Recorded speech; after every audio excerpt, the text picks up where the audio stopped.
الحمدللہ رب العالمین والصلاة والسلام علی سید المرسلین اما بعد فاعوذ باللہ من الشیطان الرجیم بسم اللہ الرحمن الرحیم۔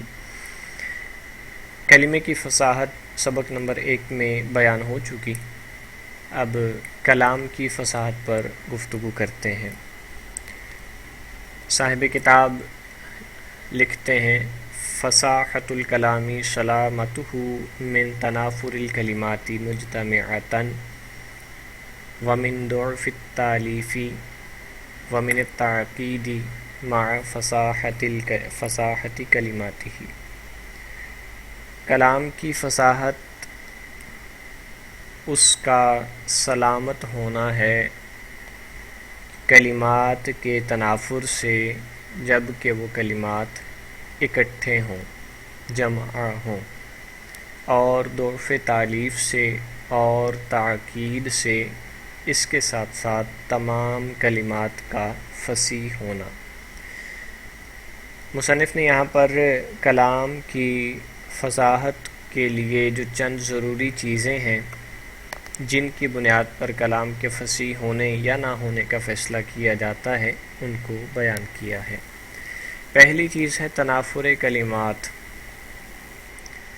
تنافر کلمات، جب کہ وہ کلمات جمع ہوں، یہ اس کا حال ہے، مجتمعتاً الکلمات کا حال بنے گا۔ یعنی جمع ہونے کی صورت میں کلمات میں اگر تنافر آ جاتا ہے تو وہ کلام فصاحت سے خارج ہو جاتا ہے۔ مثال کے طور پر اگر ایک کلمہ فصیح ہے، دوسرا کلمہ ایک اور کلمہ ہے وہ بھی فصیح ہے، تیسرا کلمہ ایک اور ہے وہ بھی فصیح ہے، لیکن جب ان تینوں کو ملا کر کلام کو ترتیب دیا جاتا ہے تو ان میں تنافر آ جاتا ہے۔ تو اگر ان کو جمع کرنے میں تنافر آ جائے تو بھی وہ کلام فصیح نہیں کہلائے گا، اگرچہ اس کے کلمات فصیح ہیں۔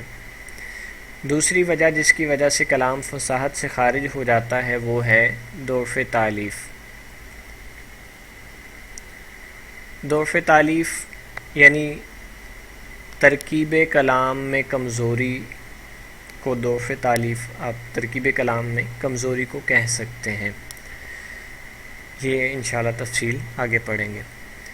اور تاکید سے پاک ہونا، سلامت ہونا کلام کے فصیح ہونے کے لیے ضروری ہے۔ تاکید عقدہ سے ہے، عقدہ کا مطلب گرہ لگانا یا گرہ ہوتا ہے، تو تاکید اس کو اس لیے بولتے ہیں کہ یہ اس صورت میں کلمات جب آپس میں ملتے ہیں اور کلام ترتیب پاتا ہے تو اس کلام کا معنی، اس کلام کا مقصد جو سننے والا ہے اس کو فوراً نہیں پتہ چلتا، بلکہ ایسا گنجلک مرکب بنتا ہے کلام کا کہ سوچنے پر مجبور ہو جاتا ہے بندہ کہ اس کی مراد کیا ہو سکتی ہے۔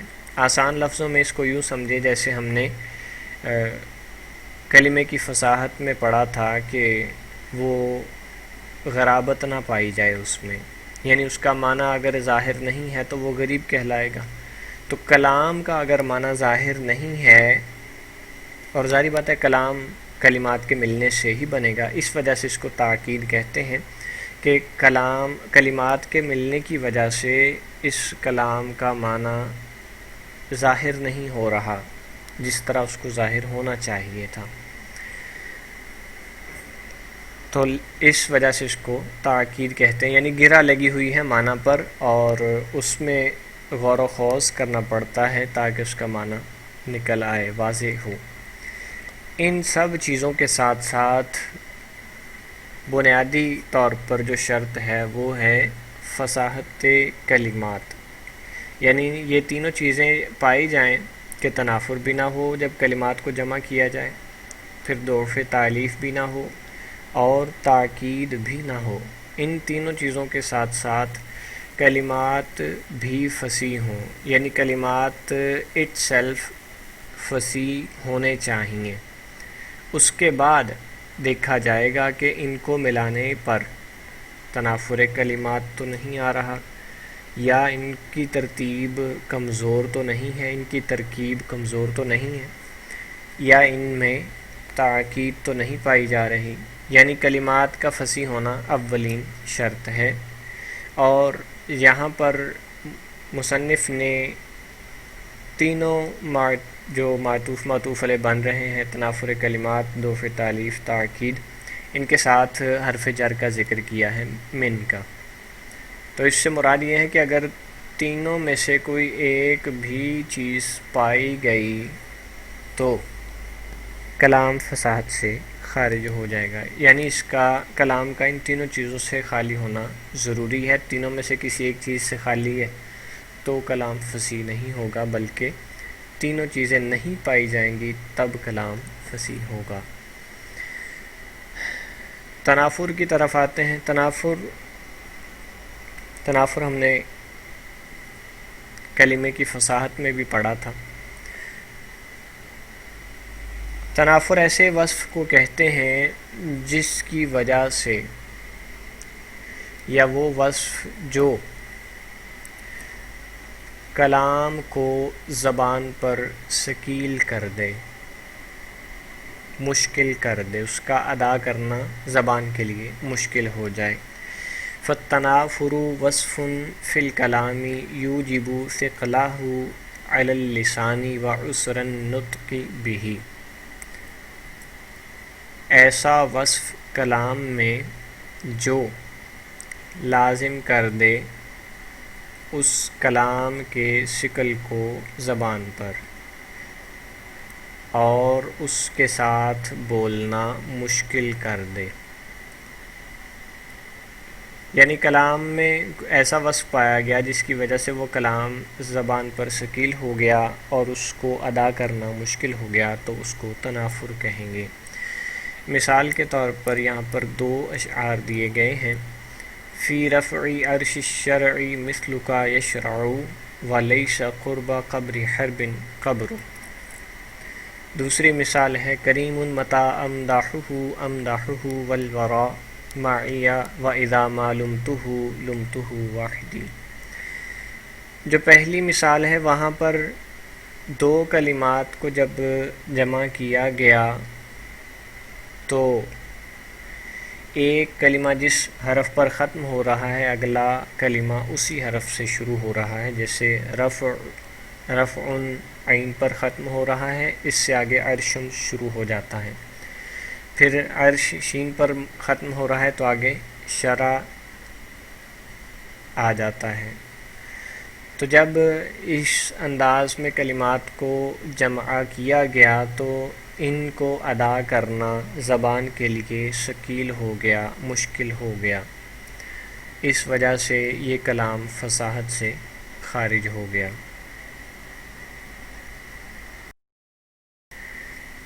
تو پہلی مثال میں تو بالکل واضح ہے کہ کس وجہ سے اس کو فصاحت سے خارج کیا گیا، کیونکہ ان کلمات کو جب جمع کر کے پڑھا جاتا ہے تو ان کا پڑھنا زبان پر ثقیل ہوتا ہے، ان کا ادا کرنا مشکل ہوتا ہے۔ دوسری مثال میں جو وجہ ہے جس کی وجہ سے اس کلام کو فصاحت سے خارج کیا گیا ہے وہ یہ ہے کہ یہاں پر ہا اور ہا ایک کلمے میں جمع کر دی گئی ہے۔ مثال ہے: کریم متی امدحہ امدحہ والورا۔ امدحہ میں ہا اور ہا کو جمع کیا گیا ہے جو کہ زبان پر ثقیل ہے، اور اس ثقل کی وجہ سے اس میں تنافر پیدا ہوا جس کی وجہ سے اس کو فصاحت سے خارج کر دیا گیا۔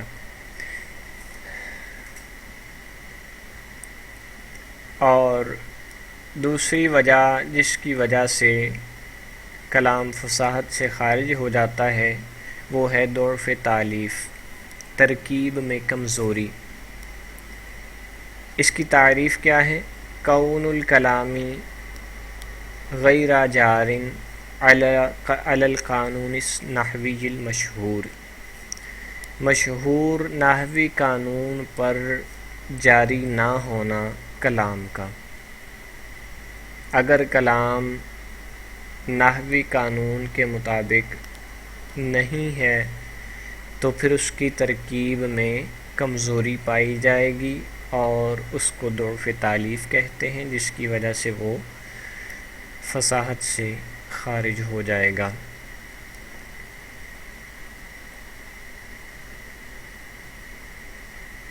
اس کی مثالیں دی ہوئی ہیں حاشیے میں بھی، اور جو صاحب کتاب نے مثال دی ہے وہ ہے اضمار قبل ذکر، وہ لفظاً ہو یا رتبتاً ہو، دونوں صورتوں میں اگر ضمیر کو اس کے مرجع کے مطابق ذکر نہ کیا جائے بلکہ اس سے پہلے ذکر کر دیا جائے تو وہ کلام فصاحت سے خارج ہو جاتا ہے۔ مثال دی ہے جزا بنوہ ابا الغیلانی عن کبر وحسن فعل کما یجزا سنمار۔ ابو غیلان کے بیٹوں نے اسے اس کے بڑھاپے میں اس کی نیکیوں کے بدلے میں وہ جزا دی جو جزا سنمار کو دی گئی تھی۔ تو یہاں پر جو محل استشہاد ہے جس کو ہم دلیل بنائیں گے اس مثال کو یہاں بیان کرنے کی، وہ ہے جزا بنوہ ابا الغیلان۔ ایک قاعدہ ہے عام سا، مشہور قاعدہ ہے نحو کا کہ مفعول اپنے فاعل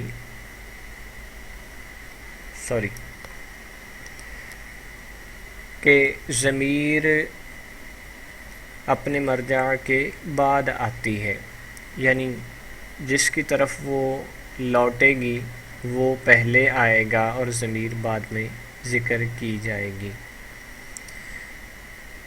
جیسے ایک عام سی مثال ہے ضربہ غلامہ زید، ضربہ میں ہوا ضمیر ہے اور غلامہ میں بھی ہوا ضمیر ہے، تو یہ حکماً زید ہی مقدم ہے، تو زید کی طرف یہ ضمیر لوٹ رہی ہے۔ لیکن یہاں پر جزا بنوہ ابا الغیلان عن کبر،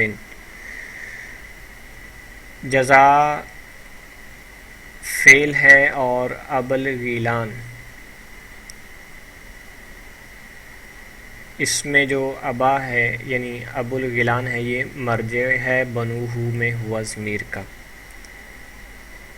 تو یہاں پر ضمیر پہلے ذکر کر دی گئی جبکہ ضمیر کا مرجع بعد میں ذکر کیا گیا، جو کہ نحوی قانون کے خلاف ہے۔ تو جب نحوی قانون یہاں پر توڑا گیا تو اس کی ترکیب میں کمزوری واقع ہوئی کہ اس کی ترکیب ناقص ہے، جسے ضعف تالیف کہا جاتا ہے۔ اس وجہ سے یہ کلام فصاحت سے خارج ہو گیا۔ سنمار کے بارے میں یہ ہے کہ یہ ایک انجینئر تھا، اس نے بہت بڑا عالیشان محل تیار کیا کوفہ کے کسی عہدے دار کے لیے۔ تو جب اس نے دیکھا کہ یہ بڑا بہترین اور بڑا ہی انوکھا اور یونیک چیز بنائی ہے اس بندے نے، تو اس نے سوچا کہ پھر ایسا نہ ہو کہ میرے محل کو دیکھ کر دوسرا بھی کوئی بندہ آئے اور اس سے بنوا لے۔ تو اس نے چیک کرنے کے بہانے اس کو ساتھ لیا اور محل چیک کرتے کرتے چھت پر پہنچے، اور جب چھت پر پہنچے تو پھر اس کو چھت سے دھکا دے دیا اور یہ انجینئر سنمار مر گیا۔ تو پھر کلام عرب میں یہ ایک محاورے کے طور پر، ضرب مثل کے طور پر مشہور ہوا، جس کو اچھائی کے بدلے برائی ملے اس کو کہتے ہیں جزاہ کما یجزا سنمار، اس کو ایسی جزا ملی جیسے سنمار کو صلہ ملا تھا، یعنی اس نے تو ایک اچھا کام کیا تھا لیکن بدلے میں اس کو موت نصیب ہوئی۔ آج کے لیے اتنا ہی، آئندہ آنے والے سبق میں ہم تاکید کو تفصیلاً پڑھیں گے۔